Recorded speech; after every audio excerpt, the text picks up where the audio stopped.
Happy Tuesday! On today's episode of Guru Tips for Actors, we're going to talk about the 10 things you need to do when you book an acting role.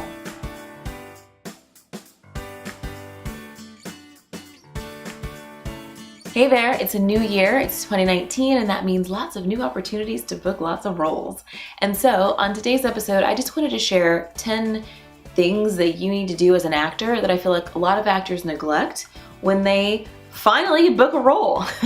It's a great time. We can get really excited, and sometimes we can neglect to do the things that we need to do. So the first thing I want you to think about is make sure to update all of your resumes. And that's your resume that you have on paper on the back of your headshot. That's the resumes on all your casting sites. A lot of people forget to do this. And that's the resume that's on your acting website. Also, if you have an IMDb Pro account, make sure that your new credit is up on IMDb. Item number 2.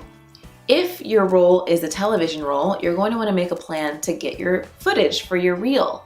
In a previous episode of Guru Tips, we gave you a pretty handy tip for that, so be sure to check that out.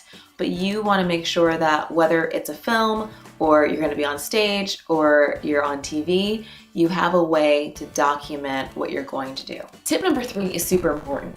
When you book a role, there's a certain amount of momentum and excitement surrounding your career, so it's a great time to reach out to new potential representation if you need it. Keep this in mind and make sure to reach out for those meetings after your booking. Now, if I listed all 10 tips here right now, this video would be way too long. This is called Guru Tips for Actors, not Guru Class for Actors. So I have a very handy download that will outline all 10 tips for you, and you can grab that for free right now. Just go to actingresourceguru.com/bookedit and grab the list.